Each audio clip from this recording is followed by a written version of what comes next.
Yeah, thanks for having me. I appreciate having the opportunity to talk about some of the computing work that I've been doing, mainly towards seeing what we can do to improve storage efficiency and I/O for HLIC.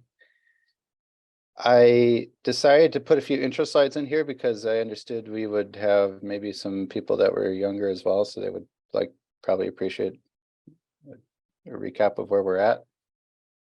So I included that. And again, apologies for the time mix-up. I guess I just had it in my calendar wrong, but here we are. And yeah, this is in partnership with a few other people at FNAL. It's part of a CMS HL LHC R&D effort, competing R&D effort. So yeah, I'll start by just saying we've been colliding particles for a long time, increasing center of mass energies, and then we take pictures of them. And once upon a time, these were actually just pictures. Like you would take a photo of an event and you would get 6 million of those photos and discover new particles. And actually then it quickly went digital, and now we started recording a few hundred kilobytes per event. This is actually UA1, discovered the W&Z boson. This is CDF with a few, now 1 billion events, but still about the same per event size. And now CMS has something like a megabyte per event with 100 billion events. And in HLHC, we'll actually be increasing this to something like 5 megabytes per event and, a trillion events. So the scale of this is enormous, right? This is hundreds of petabytes of data. And then what we do with these pictures, we infer parameters. So the UA1 pictures gave us the bump that was the Z boson. Tevatron gave us the top, and LHC has given us the Higgs, and hopefully more. That's the goal here, is to understand where's the new physics in LHC data. So let me talk a bit about step 3 here, the inference, because that is the job that is entirely done with computing. And it is just as hard as the other 2 jobs, I would say. So you start by, of course, taking the raw data and doing simulation thereof, both the hard scatter simulation, and then doing your detector simulation, passing the particles through the detector components. And both of these need to be reconstructed, essentially inverting that detector simulation. And then you dump that data into some centrally managed data storage system. I hear beeps. Is that important? That's just people joining. Oh, okay, gotcha. And then you read and write from that centrally managed data set to distill the data further into smaller pieces. You may do some jet clustering or some neural network to infer higher level features of the data from the low level inputs. And this is all generally done centrally by the experiment collaboration for the benefit of the entire collaboration's analysts. And then there's this last little step where things are filtered into user-managed data sets, and then filtered some more, put in histograms, and eventually you create your surrogate probability function of some high-level observables given some theory parameters. And that's the job of the analyst. And we have some 1,000 of them, right? So this last step is very high scale in people, and this first step is something that needs to provide a good base to start that process. And just to give you an idea of the scale we're talking about, each of these steps is something like 100,000 CPU years for the full run 2 data set, 2016 to 2018. And the amount of data that you're storing, the raw data is order 100 petabytes, and the centrally managed data, depending on how much information you're accessing for a given data set, can be anywhere from 100 terabytes to 10 petabytes. And I'm going to focus in on this last little bit to help understand what's in there. So in the centrally managed data, you have a couple layers of abstraction before you actually get to the bytes of data. You have what's called a primary data set, which is sort of an abstract concept. It says, what kind of events are these? So for example, for simulation, it's saying these are simulations of gamma star to dilepton events, for example, so brilliant. And then for data, it would be whatever trigger is feeding the data. subset of the collisions you've kept. And within that primary data set, there's several data tiers which are basically defining what data columns are available, what levels of information are available. In CMS, we have a couple standard data tiers. AOD is known as sort of this low-level reconstruction and has all the individual tracks and all the calorimeter deposits that tell you how much energy was deposited where. And generally speaking, this is only available completely on tape. So we have tape and disk storage, right? And tape storage is difficult to access, has a long latency because there's literally a robot that has to go pick up a tape cartridge, put it in a drive, and then read the data. So the latency is, order seconds to access something. And then disk is much faster, of course. So generally speaking, you want to be analyzing data on disk. In a ready and run 2, we can keep maybe about half, 2/3 of the AOD on disk, but but in HLLC we won't be able to keep all of it on disk at all. This is too big, and that's like, maybe like 100 kilobytes per event, and each file is about a few gigabytes, just to give you an idea. And then mini AOD is calibrated physics objects, so things like particle flow candidates, which basically tell you, the momentum and the species of the final state particle traversing your detector. And this size of mini AOD is something like 10 kilobytes per event. And again, they're split into files that are trying to target just sort of few gigabytes per file. And I want to stress that this choice about how big the file size is really driven just by how we move these around, because we store these files geographically distributed on many different computing sites, and moving data sets between sites, you would like to have the number of files per data set to be small, so you don't have all this overhead of moving a bunch of little things around.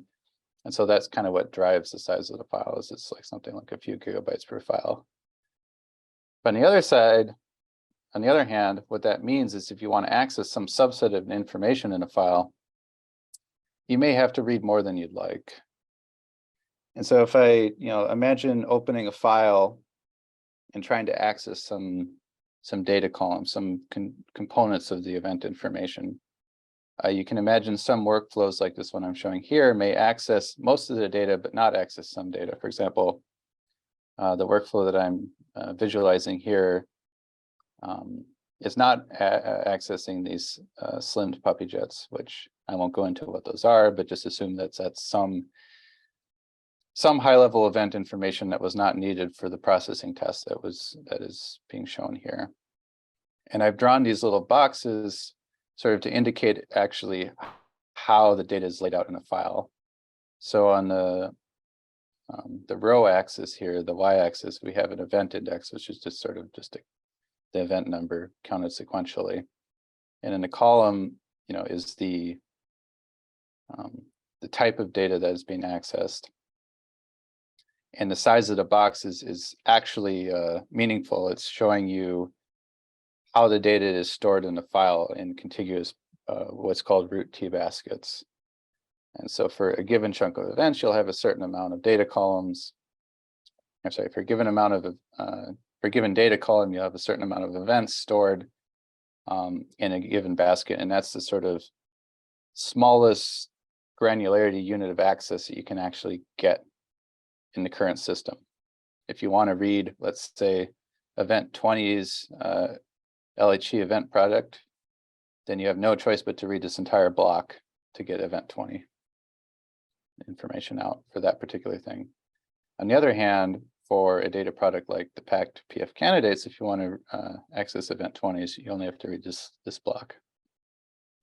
So the shape of these rectangles, if you like, kind of influence the performance of the access. And I'll get a little bit into some more on that later. And one thing that's really important to stress is some of these columns are just copied forward for each data tier. So example, AOD, mini AOD, both have the exact same LHE event product.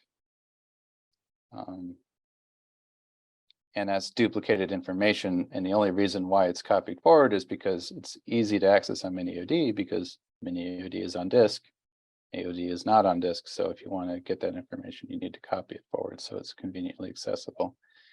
And that, leads to some duplication of usage. And looking, just maybe a few more words on this. This is what's called an event data model. It's actually just a root T tree underneath. And each of these columns is what we call a branch. And each basket is the little square. And you can see on this left plot a histogram of the average basket size. So for some of the products, it's very small. These very narrow stripes at the right of this plot. Those are these guys. You can see my mouse, right? Yes, we can. Yeah. Okay, good. And then the products on the left are these sort of larger baskets. And you can see none of the baskets are much more than a few 100 kilobytes. So, 100 kilobytes is sort of this peak, and then it goes a little bit further. And that's really just because you want to have these as small as possible so that you can access exactly what you need and not read too much more. But on the other hand, you don't want to make them too small, because then you don't get as much compression. Because like I said, these are the smallest unit of contiguous bytes that is available or that is addressable in a system. And it's also the unit that is compressed as a whole. So each basket is separately compressed, and the compression ratio is usually quite large for some of these. And so if you make the basket size too small, then you don't get the compression performance that you would like, and your file size gets larger. Okay, so let's look a little bit at how this is going to evolve over time. We're here now with the total disk usage of 200 petabytes and total tape usage of about 300 or 400. Yeah, it should be about 400 petabytes. And you can see that the projections going towards HLIC are somewhat within a flat budget scenario where you have 10 to 20% increase in resources, but we would like to do better, right? We would like to be able to access our data faster and more easily and use less computing resources to do so. So the goal here is really to try to flatten these blue curves. And let's look at 1 year of this just to understand how it's split up. So on the left we have disk, and on the right we have tape. And you can see tape is pretty much completely dominated by the raw data, as you'd expect. And that's largely because we have to keep 2 copies of that. So if one data center burns to the ground, we don't lose, our physics. And you can see that, AOD is a very large piece of the pie, mini AOD much less so. And then all the others kind of are hidden in this small piece of the pie chart. Whereas on disk, it's a much more complex picture. So for example, if you look at the difference in total size here, 900 versus 2400, you can see that mini AOD sim being, for example, 3% of 2400, but ends up being 23% of 900. So what that tells you indirectly is that something like 3 copies of mini AOD being on disk. And that's essentially saying that we want to have a lot of replicas of it so that people can access it easily, because people are going to be running a lot of jobs all over the state, and you want to have more sites being able to run those jobs by hosting the input data needed for those jobs. And so the goal of this project is thinking, is there a way we can store the data more efficiently than in those files, such that we can sort of reduce this usage? Or alternatively, for the same price, buy faster disks so that we are not as bottlenecked by O. I'll mention, by the way, that feel free to stop and ask questions at any time. I don't mind taking questions in the middle, but you'll have to interject because I don't have the hands shown. Okay, so basically what we're trying to do here is think of disk as a cache, because it's expensive relative to tape, and we'd like to have only the things we need on disk and none of the things we don't. And right now, like I said earlier, only these sort of most compressed data tiers are reliably on disk now.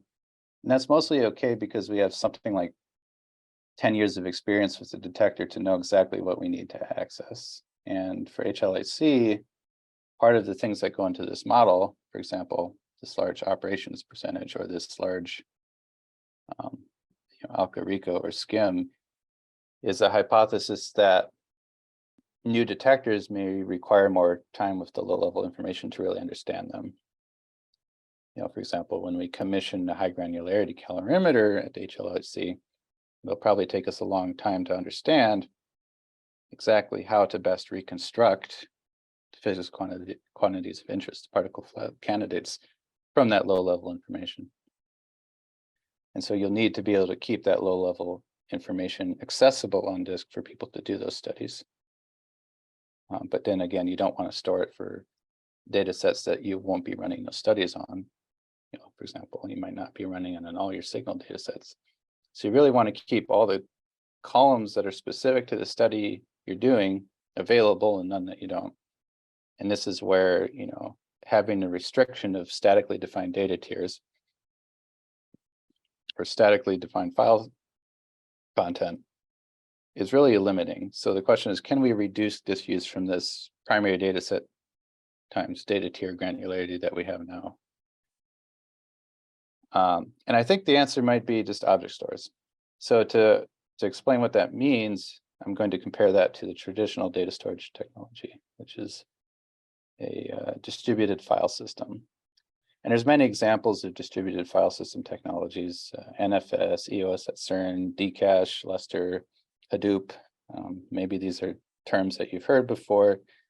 Basically, all of them present something POSIX or POSIX-like, which basically means you have a directory tree of files, and you want to avoid that directory tree being too large because then it's large overhead.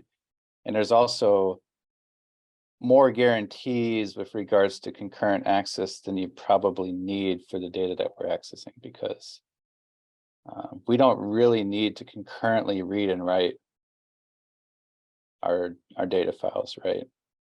We typically use a large scale processing campaign to write those out. And then after that, they're basically immutable. They never get read again. They never get changed in place. They just get read.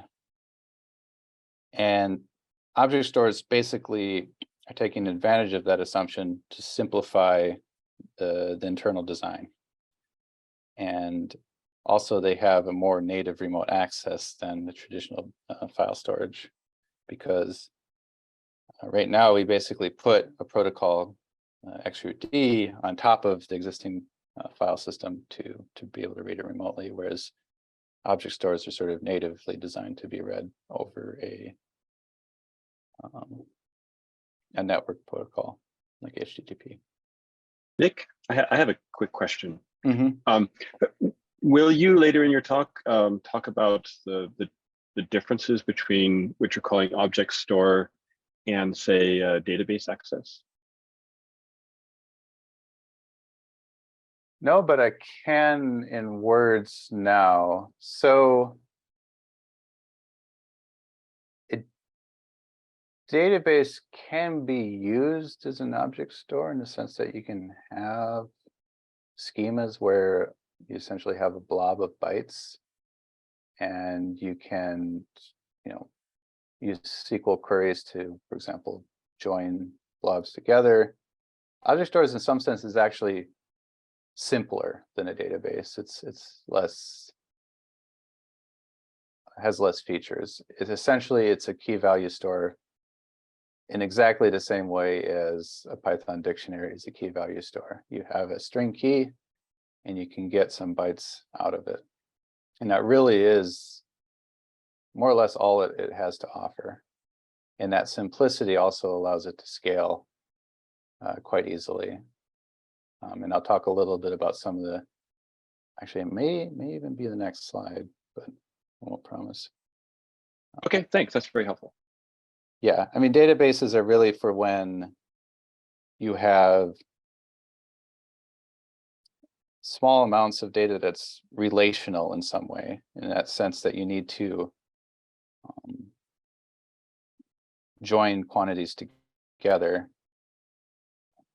in a complex way, whereas I think our data being sort of representable in these little rectangles in row column space means that it's a fair bit less complex, and we can easily design a key that factorizes across a row and column. Say I need this column for this set of rows, and that's your key, and that's less complex than a database where your key may be some complex condition. Like you could imagine storing events in a database where there's a MET table and an electron PT table, and you actually do SQL queries on that. And there are people explored that in the past, but the reality is that that's it's quite expensive in terms of space. And it also means that your database is doing all of the processing work that you would normally be doing in a embarrassingly parallel high throughput computing cluster.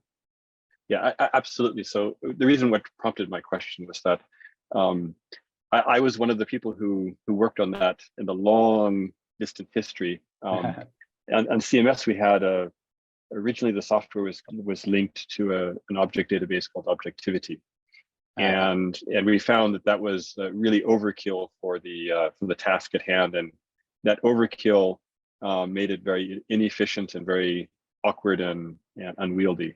But what you're presenting here sounds, really appropriate for the task at hand. So yeah, thank you very much for elaborating on that.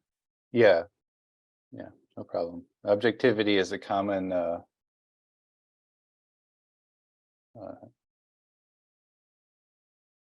thing brought up in these discussions. So I appreciate it. Okay, so in some sense, if we were going to break this file apart into smaller objects, we're essentially storing and possibly moving smaller units. And this is usually a bad thing. It's like taking the intermodal container, which sort of revolutionized shipping industry, and breaking it down into break bulk cargo, where each different cargo type was its own little shape, and they're different size barrels, and it was just a mess, right? Like this really allowed us to ship more things easier by having a standard container and putting whatever you want inside. And that's sort of, if you like, what a file is. But we're going to do it anyway. And the reason why I think it's safe in this context is because there is a new technology in play, and this is this calculated placement. And this is sort of one of the magic bullets of Ceph, is that if you have the key, you have some object name, you can calculate on the client side a hash of this key that tells you exactly which server in your storage cluster has the data you need to get the object. And that basically means that the scaling is a little bit easier. There's no choke point where you have an index where you have to look up where to find that key. Like what disk has the object correspond to this key, in the way that traditional file systems, or even, for example, databases have, right? They have indexes to tell you where to go. This crush algorithm allows you to sort of circumvent that scaling limit and just calculate where you need to go. Of course, the downside is the key name tells you where to go, but what happens if you add a new storage server to your cluster, you grow it or shrink it even, then that somehow the hash has to respond to that change in the cluster topology and recalculate the key. And so they've come up with a very clever algorithm called consistent hashing that makes sure that when the cluster changes and you have to reshuffle where things are so that the hash still works the way you think it does, that it minimizes movement. And so in practice, what happens is you have an object name that maps to what's called a placement group identifier. This is all Ceph terminology. And then that placement group includes some number of OSDs, which are basically a daemon which sits in front of a physical spinning hard drive. And it says, okay, this object name, you need to query these two hard drives daemons to reassemble the object. And this also allows things like erasure coding. If you're familiar with that, is basically the idea that you can take a string, a blob of bytes, and split it into 4 separate blobs, and then rather than, because each of these disks has some chance of failing at any given time, the traditional way of avoiding loss of data is to replicate it, like have 2 or 3 copies. But erasure coding is a fancier version of that. It allows you to have, for example, an average 1.5 copies of the data with the same resiliency as you would have had for 3. But I won't go into that here. So yeah, this basically is my argument for why it's safe to go to a smaller unit of storage and moving, because the scaling properties are favorable. And maybe, you know, as evidence of this, you can look at Instagram or Facebook, where you have, you know, hundreds of millions of users with, you know, let's say charitably hundreds of photos. You're starting to talk about, each photo is a megabyte. You're starting to talk about the same scale as our events. And they use things like this to store that data. So that's what I proposed, and I implemented this object data format. And this is a very busy slide. I apologize for that. But you notice there's rectangles a lot like there were rectangles in the T tree example that I was showing before. So you have some index object. These rectangles, this rectangle is not to scale. It's something like 10 kilobytes per event, or 10 kilobytes in total, sorry. That tells you the metadata about the data products, the different columns. And then it has like data about what event IDs are in it. And then the columns here would be, you know, the individual columns, like in the root file case, but each box itself is an independent object in this Ceph object store. And so that means that you can, you know, write this and, you know, write these concurrently and read them in parallel and all that. And you can imagine also, for example, for some infrequently used columns, you could sort of concatenate them together and offload them to tape systems. One thing that's not implemented yet, but I'd like to implement, is this concept of product groups, where those really narrow stripes of data that were at the very far right of the file, where there's, you know, for example, we store single floating point numbers per event in MiniID. And so the baskets for those are very small. They're something like, you know, a few hundred bytes. They're that first peak in the basket size histogram. You would like to group those together so that you could compress them together and basically have to read less separate objects to get a particular event out, because the latency is going to scale kind of like the number of columns here, right? Because each event that you need to read in, you'll have to read all the columns with separate requests. So you'd like the latency to somehow not get out of control with small columns.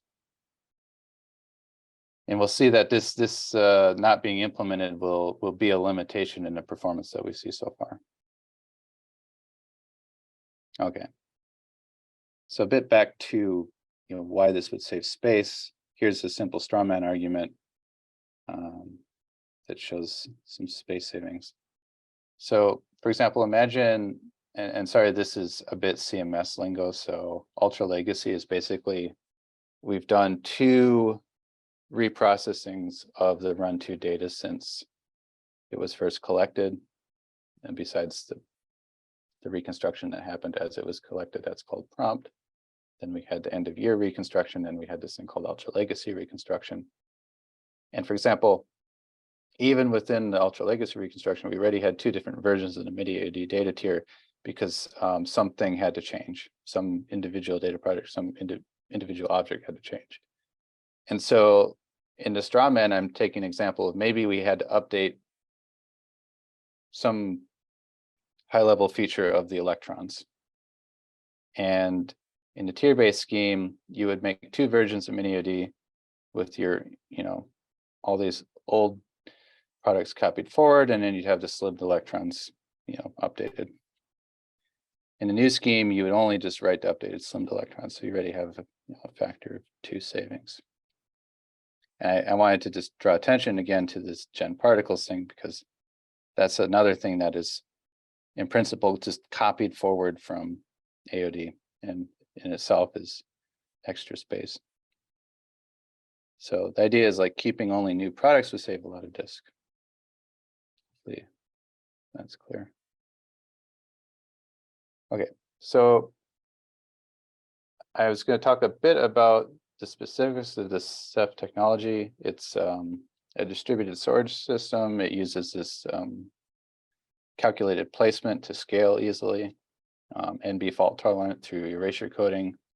And one of the nice things is it's all software defined. So you can take any collection of hard disks, any collection of servers, and glue them together into a software defined storage cluster. So there's no RAID controller or anything like that. And Rados Gateway is Ceph's implementation of the Simple Storage Service protocol. And if you've heard of Simple Storage Service or S3, in the context of Amazon, it's a very popular storage service used by many companies to back their data centers.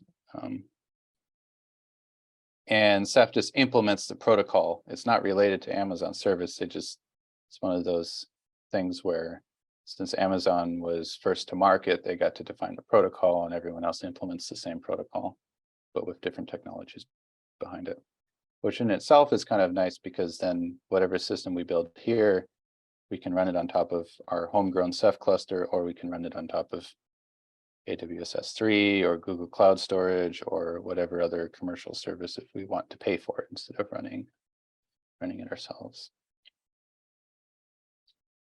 And so we have a pilot cluster set up at Fermilab with several retired machines from the Dcache storage. And it totals something like 2 petabytes of hard drives from various age, some quite old actually.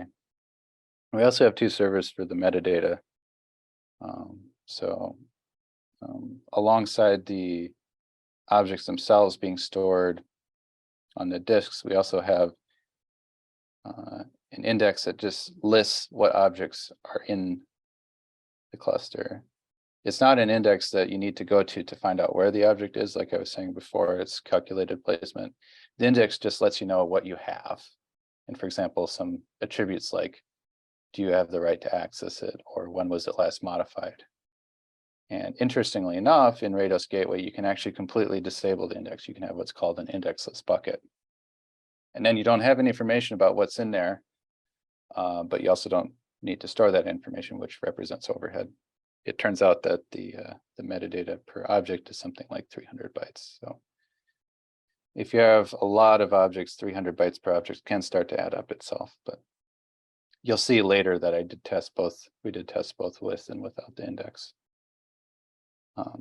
So we have these NVMe that provides the index, and we have the disks that provide object data, and then Rados Gateway daemons serve clients over HTTPS.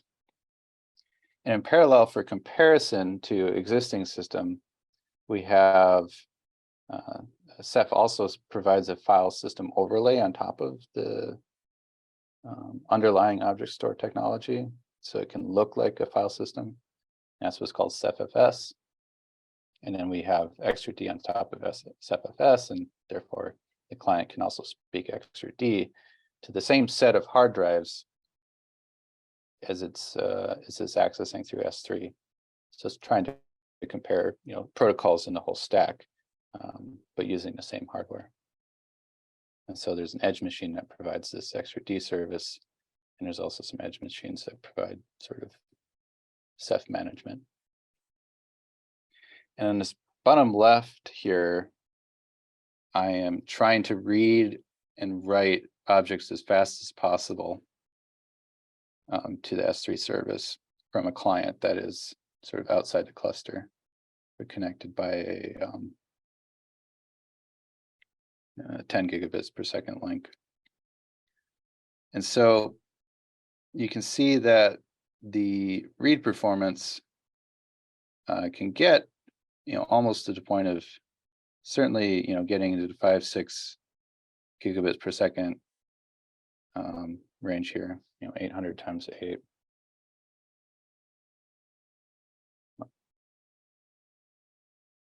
Sorry, that's 1.6 gigabits per second over, trying to do math on the spot. So that provides some semblance of an upper limit. This cluster has old machines and various strengths of interface. So in some sense, that's your upper limit is 800 megabytes per second. And you can see that if I make the object size smaller, so I'm reading smaller objects at a time, the protocol overhead of reading those individual objects drops the throughput quite a bit. So now I go from something like 512 kilobyte objects to 128 kilobyte objects, and the read performance drops by a factor of 2. The write performance seems to be scaling quite linearly.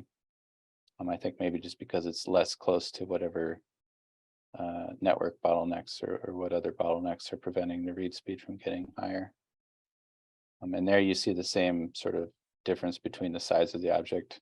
The larger the object you're reading, the faster it performs. So remember, for comparison, remember the size of the baskets I was talking about earlier. There was a peak at 1K, and then there was a big peak at 100K. So you can see that, we definitely want to target this 100K peak, at least. It would be better if we could even target a larger object size. And then last but not least, you can see reading a single file from the same cluster. This is the performance. So you can beat the sequential file read at some point with enough parallel threads because you're reading separate objects. So that kind of shows that there is some scalability that you wouldn't be able to access with a single file stream. Okay, so this is a bit of a busy slide that I was planning to change, so apologies for that. There's been this ongoing project within the Center for Computational Excellence. It's a DOE project to evaluate CMS software I/O. And one of the early conclusions from that was that writing out files is a bottleneck for CMS software above 8 threads. And this may go away with root concurrent I/O, but I think, like I was saying in the beginning, it's still worth investigating performance.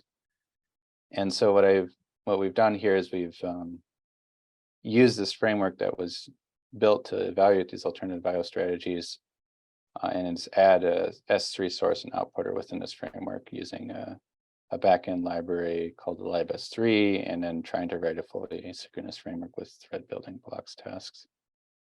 And some key features here is that we're doing stream compression as each event data product comes in. We append it to a compressed buffer, and each data product is compressed in parallel. We try to make sure all the I/O is asynchronous, so it's not blocking any thread. Because one of the things you really don't want to do with I/O is have a thread sitting there waiting for the response from your server. You'd rather have it send a request to the server, go do other work, and then interrupt when the response comes back and deal with it. And one of the other things that has to happen here is we have to go from, ultimately the event processing, both in this test framework and in real CMS software, is still row-wise. It's you process one event at a time. And so you have to do some sort of pivot to assemble the columns of data. And so I don't want to go too much into detail about how this actually works, but each box is a thread building blocks task. I was hoping to add, I didn't have a chance because of the confusion about the time, to add a picture of a profiler output of what this looks like in practice. But I'll just say that what you end up seeing is that these output queues where you have to wait for a product to be written out end up being kind of a bottleneck. Basically, you try to parallelize as much as you can, so you have separate streams. The green and blue are separate streams of data happening, and then you hope to somehow merge those back together at the end, and you find that it actually becomes a bottleneck. So apologies for that. The source is similar in the sense that you have to wait for, you have to request the next event, then you have some read queue, and you have to fetch the appropriate product stripes for each piece of data for the event that you need, each rectangle that you need. And one of the challenges that took a while to solve here is how to wait concurrently on a stripe that may be feeding several events. Like, for example, this product stripe here is going to provide the data for both event 2 and event 1 for that product 2. And so you have to somehow make sure that you can interrupt when you get that stripe back and then start deserializing and making sure that the system is never blocking, waiting for something. In practice, I found that the source design in some sense was easier to be non-blocking than the outputter. Okay, so enough about confusing diagrams. Let's talk about what happens. So we take this 80,000 event mini-ID file with LZMA, which is very powerful compression, and then we try using this S3 outputter configuration to write out basically all the data products that were in that file, but in this new object data format. And we play around with how many events the maximum number of events that can be in a single stripe. So if you think about those rectangles, for large data products, this isn't a concern. You'll have enough data to write out your chosen product stripe size in no time. Like, for example, for particle flow candidates, you'll hit 128K after like 2-3 events. But for something like the average energy density event, the rho variable, that's a single float per event. So you'll have to wait a long time before you get to 128K worth of data. So rather than letting that stripe grow indefinitely, we force it to cut after a certain point so that we can still address it efficiently. But you can see that does have some consequences in terms of the file size. So the larger event flush count is better. So it looks like in this table I failed to include 576, so apologies for that. What we see here is basically that the object event size is generally larger than input. If we use the same compression, it looks a lot more favorable, 55 versus 61. And part of the reason here is root, when you're writing a T-tree, has more tricks up its sleeve in terms of how the data is laid out when it writes it than what I have available to me, because I still use root to serialize the C++ objects. But the way I serialize them with root is less flexible than the way that root does with the T-trees. It can actually split the C++ objects into separate buffers and then concatenate each object's data member separately, which usually provides better compression because, for example, an electron's PT, if you concatenate all those together, you'll get better compression. And if you do PT805, PT805, PT805, that won't compress as well. So that's basically part of the reason why it's 61 versus 55. And then also because LZMA is very slow, we tried a Z standard compression just to see if that looked any better. And you can see that it is a bit bigger, but still not an unreasonable amount of overhead, considering we started this whole premise with a factor of 2 decrease in the size. And another thing I didn't mention here is in Ceph, there is a minimum object granularity. You can't actually go below 4 kilobytes times your erasure coding setting, which means that there's a small overhead from the erasure coding, which I list here, which is 3%, which again, not too big. And you can see how, with this new scheme, the histogram of object size, which is sort of the object data format analog of the T-basket size I showed a while ago, is really concentrated around the target size, either 128K or 512K, which is good. Okay, so some performance here is basically fetching from the S3 service, decompressing, deserializing, serializing, compressing, and pushing back to a new output. So it's basically like forward copying without any actual data processing, and just playing with a baseline with a bucket index, then disabling the bucket index, so basically not doing that index lookup that I was talking about earlier. And you can see it basically has no consequence on the performance. And also comparing erasure coding to replicated. And again, there's basically no consequence in the setup that we have.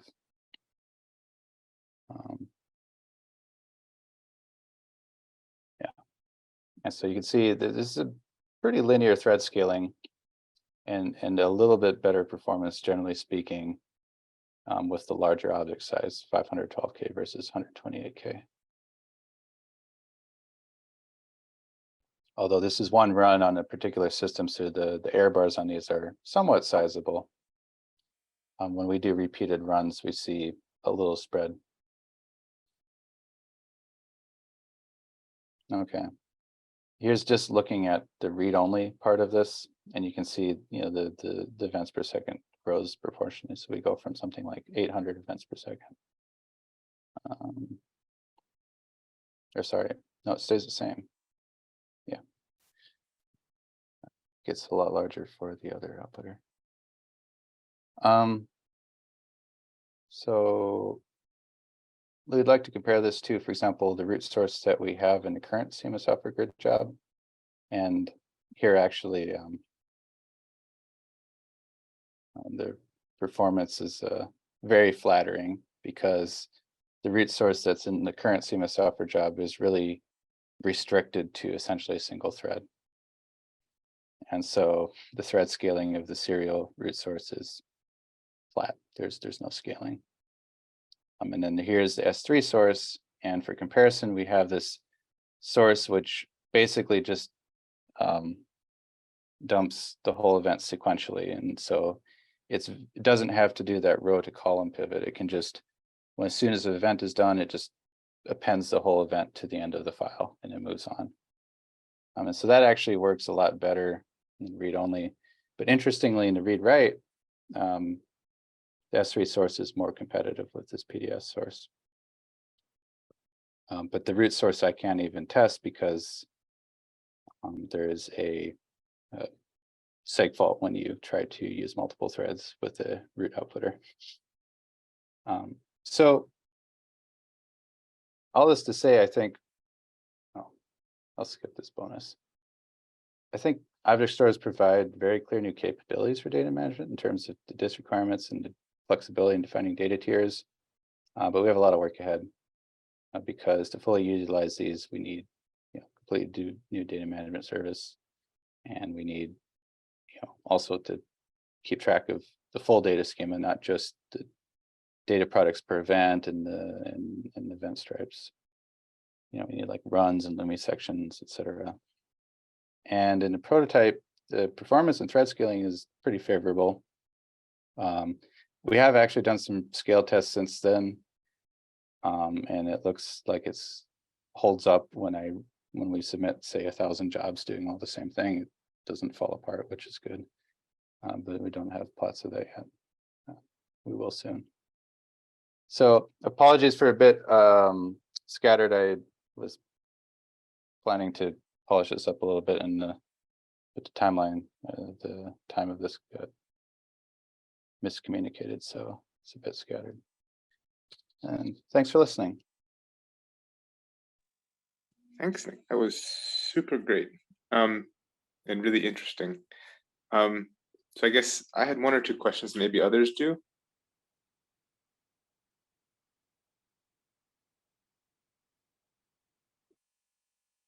No, seems not. So I guess I have maybe less technical, but perhaps no less important questions. I guess, you say that, understandably, there's a lot of development that's still needed, even if this looks promising. I guess the two related questions are, one, is CMS looking at, other alternatives to reduce, disk requirements. Obviously there's a lot of different things one can do, but, as an alternative to this, for example.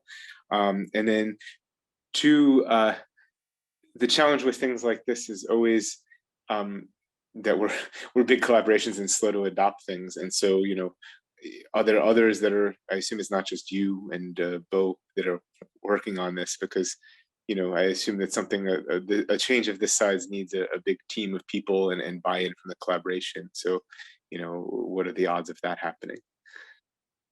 Yeah, those are both great questions. In terms of reducing event data size, CMS has focused a lot on this in the past, right? The invention of mini and nano AOD are sort of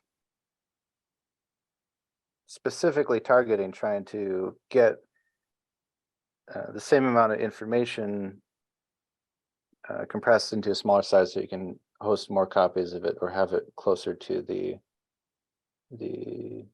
place where we're running the analysis jobs. And they use many tricks to accomplish this. They use lossy compression in various places. They use mantissa truncation, floating point numbers, etc. And all of those tricks could be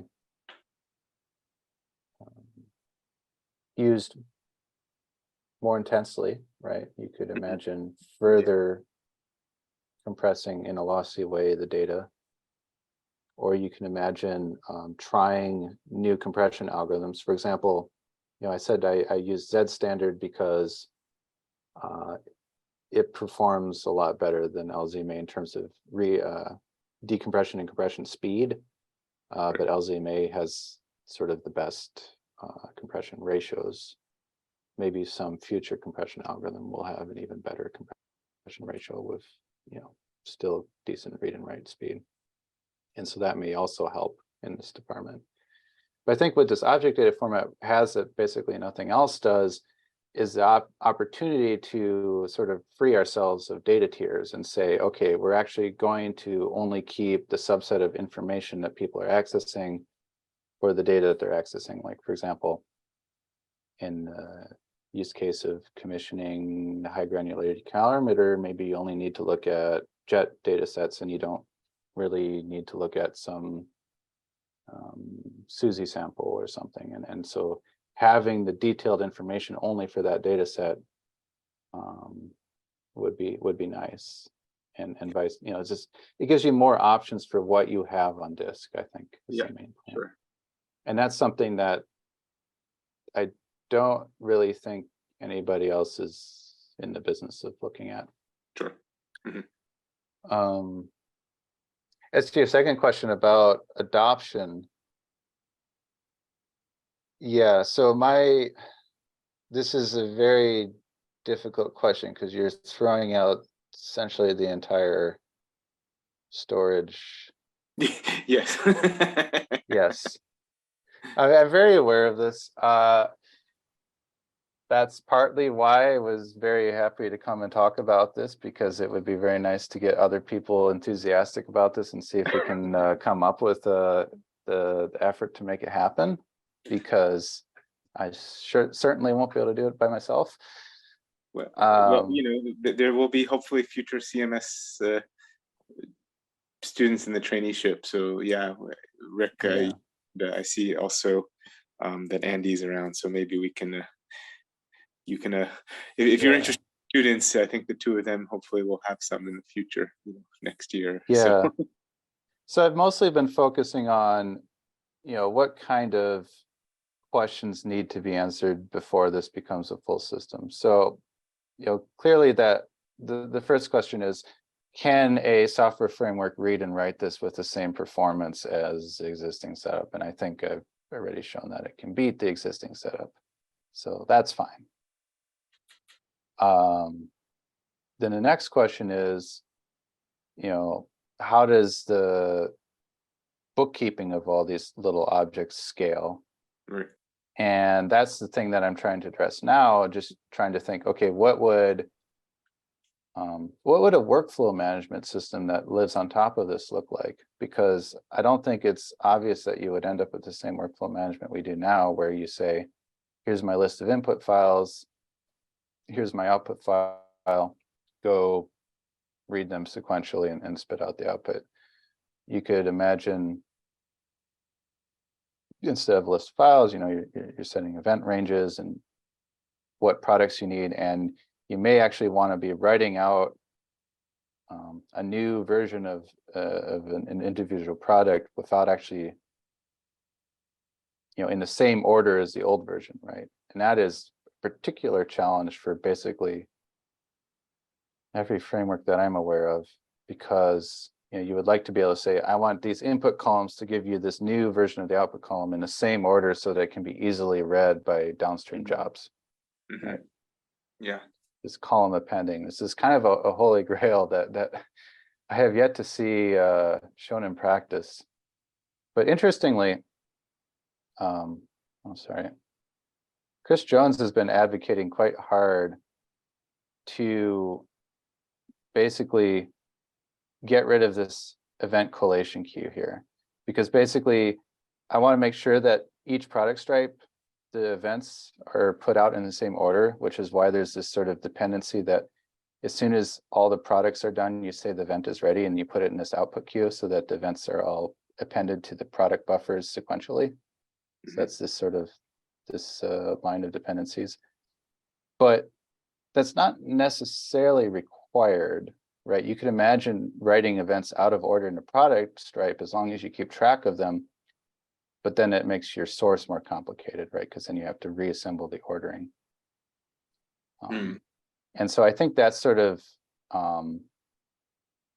the next stage of this, is try to figure out how to remove this collation queue so that we can write products out of order and also read them back out of order, but still somehow keep some reasonable locality so that if you look at these product stripes, you don't find, for example, event one here and event one here, or way down here or something, right? You want to have some horizontal locality so that when you want to read event one, it's going to be mostly in the same product stripes. Mm-hmm. And that's going to be challenging, but Mm-hmm. Yeah, I can imagine that. And maybe related to my question, I guess is not for you, but we lost Peter and Sirhan. I said they had to leave. I'm curious if we know if they would be the people to answer if Atlas is looking into these things as well, or are the other LHC experiments. But are you aware of that, or you're not sure? You don't know? The answer is no. I am aware that Atlas has been looking at object stores in a different context. Basically, I don't want to. Yeah, I don't want to guess. I don't remember exactly what they're doing with it, but it's in the context of using supercomputers and checkpointing your jobs so that if they get evicted, you don't lose the information that you've written so far. And they use object stores basically to make the checkpointing easier, but I don't know the details of it. It's very different, use case. Yeah. Although in principle, the checkpointing could be done in this framework as well, where, basically we can checkpoint every however many event flush, as soon as you get to the event flush limit, then you can checkpoint. You say, I've written all the product stripes for this event flush index, and that's, sort of like checkpointing finishing a basket in a T file and then closing the file. The only thing is now we know we've persisted that data already in the like output storage system, and so we can resume the processing from that point a little bit easier than trying to stitch the files together. So I mean, I think it's possible there as well. But yeah, I don't know of anyone that is looking specifically at sort of just throwing out the T file and starting with this. Yeah, interesting. Although Jack, I should maybe mention, oh, sorry, go ahead. I should mention that Rn tuple, which is sort of roots evolution of T-tree, Yep. includes some object support or some object store support. And I think, you know, this is maybe some parallel development here where what they've realized is they could, for example, in a T file, they could have a Rn tuple that includes object keys that would then refer to some external storage service that you would actually read the object data from. And so they've been exploring that direction.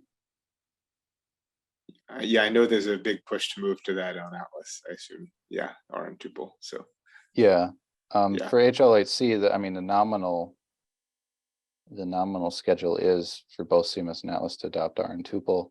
Yeah. I guess this would be going further than that, saying not only Rn tuple, but we want to actually explode the file into smaller pieces.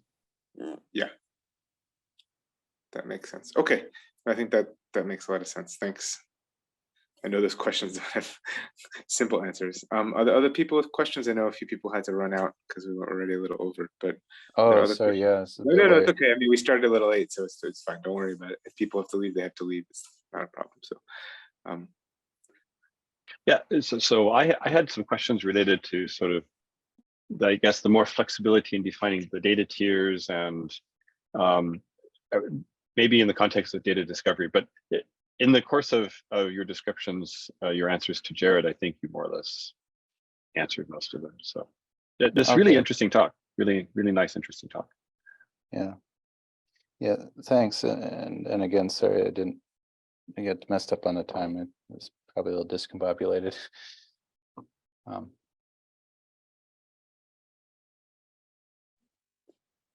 okay.